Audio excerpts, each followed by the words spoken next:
Hi friends, ఎలా ఉన్నారు? Welcome to Telugu job 365 YouTube channel. Friends, ఈ వీడియోలో మరొక మంచి జాబ్ నోటిఫికేషన్తో మీ ముందుకు వచ్చేసాను. ఈ నోటిఫికేషన్లో మనకి 10th పాస్, ఇంటర్మీడియట్ పాస్తో కూడా జాబ్స్ ఉన్నాయి. సో శాలరీస్ కూడా చాలా మంచిగా ఉంటాయి అన్నమాట. ఎటువంటి ఎక్స్పీరియన్స్ కానీ ఇంటర్వ్యూ కానీ ఉండదు. కేవలం ఒక సింగిల్ టెస్ట్ పెట్టి మాత్రమే సెలెక్ట్ చేస్తారు. సో ఆ జాబ్స్ ఏంటి, అప్లికేషన్ విధానం ఏంటి అనేది ఈ వీడియోలో ఇప్పుడు క్లియర్గా చూద్దాం. వీడియో స్కిప్ చేయకుండా ఎండ్ వరకు చూడండి. ఫ్రెండ్స్, నాదొక చిన్న రిక్వెస్ట్, మన సైడ్ నుండి రోజు ఒక జాబ్ నోటిఫికేషన్ వీడియో కంపల్సరీగా వస్తుంది మన ఛానల్లో. సో అందుకోసం ఏంటంటే మన ఛానల్ సబ్స్క్రైబ్ చేసి బెల్ నోటిఫికేషన్ ఆన్ చేసుకోండి. అంతేకాక డిస్క్రిప్షన్లో ఒక టెలిగ్రామ్ ఛానల్ లింక్ ఒకటి ఇచ్చాను. ఆ ఛానల్లో కూడా జాయిన్ అయిపోతే మీరు ఎటువంటి జాబ్ నోటిఫికేషన్స్ని మిస్ అవ్వరు. ఓకేనా? ఇప్పుడు టాపిక్లోకి వెళ్ళిపోదాం. ఫ్రెండ్స్, ఈ నోటిఫికేషన్లో మనకి మెయిన్గా జూనియర్ సెక్రటేరియట్ అసిస్టెంట్స్ అంటే సచివాలయ సిబ్బందికి నోటిఫికేషన్ అనేది ఇచ్చారనమాట. సో మనకి ఇక్కడ చూసుకుంటే 10+2 ఆర్ ఈక్వలెంట్ ఎగ్జామినేషన్ పాస్ అయితే సరిపోతుంది. అంటే ఇంటర్మీడియట్ పాస్ అయిన వాళ్ళందరూ దీనికి అప్లై చేసుకోవచ్చు. ఏజ్ అనేది చాలా ఎక్కువగానే ఇచ్చారు.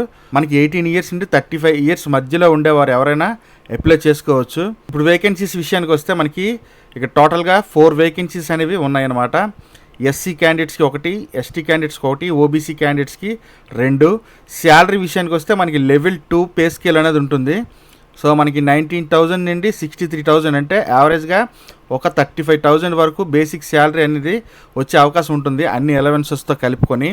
ఆ తర్వాత ఇదే నోటిఫికేషన్లో మనకి మరొక జాబ్ కూడా ఉంది, multi tasking staff attender jobs అనమాట. ఇవి మనకి టోటల్గా 5 పోస్టులు ఇచ్చారు. దీని శాలరీ కూడా 18,000 to 56,000 మధ్యలో ఉన్నది. సో దీనికి క్వాలిఫికేషన్ చూసుకున్నట్లయితే 10th క్లాస్ పాస్ అయితే సరిపోతుంది, దీనికి అప్లై చేసుకోవచ్చు. ఏజ్ కూడా మనకి 35 ఇయర్స్ వరకు ఇచ్చారు. సో ఈలోపు ఉండే వాళ్ళు ఎవరైనా సరే అప్లై చేసుకోవచ్చు అనమాట. నెక్స్ట్ మనకి చూసుకుంటే స్టెనోగ్రాఫర్ గ్రేడ్ 2, దీనికి 2 పోస్టులు ఇచ్చారు. శాలరీ కూడా మనకి 81,000 దాకా ఉంటుందన్నమాట. సో దీనికి క్వాలిఫికేషన్ చూసుకుంటే 12th క్లాస్ పాస్ అంటే ఇంటర్మీడియట్ పాస్ అయితే సరిపోతుంది.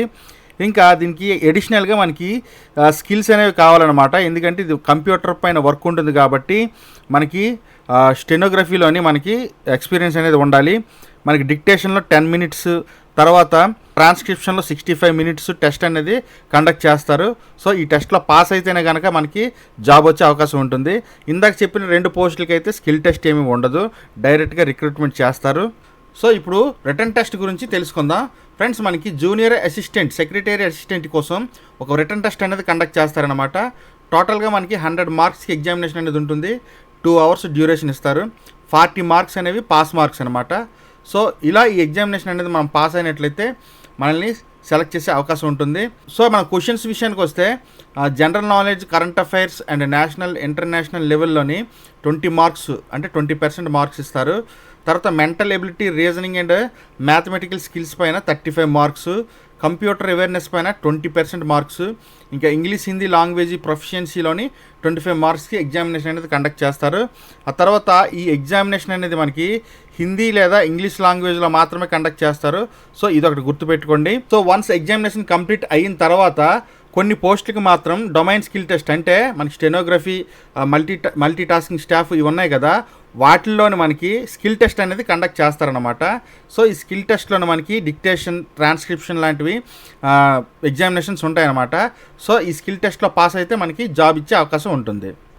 సో మనకి ఇప్పుడు ఎగ్జామినేషన్ డేట్స్ విషయానికి వస్తే మనకి ఆన్లైన్ అప్లికేషన్ అనేది 15th అక్టోబర్ లోపు మనం అప్లై చేసుకోవాలన్నమాట.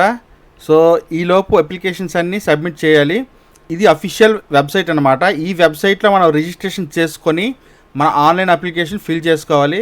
సో ఆ ప్రొసీజర్ కూడా నేను వీడియో ఎండ్లో చెప్తాను. సో వీడియో స్కిప్ చేయకండి.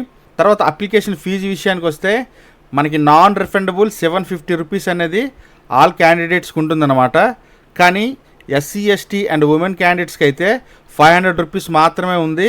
అది కూడా మనకి ఎగ్జామినేషన్ కండక్ట్ చేసిన తర్వాత ఈ 500 అనేది రిటర్న్ చేస్తారు ఓన్లీ ఈ క్యాండిడేట్స్కి.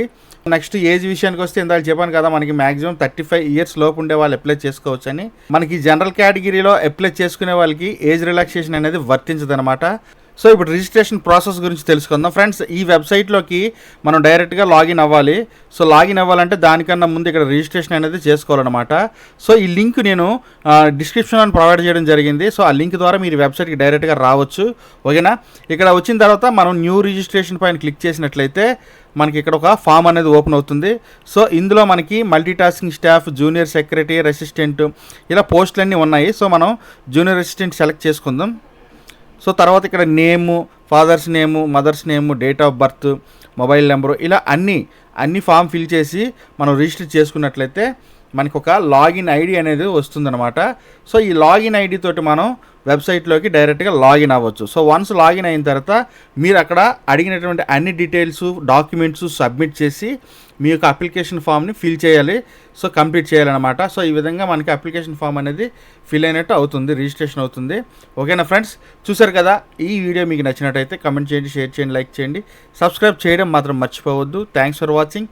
This is Shiva signing off.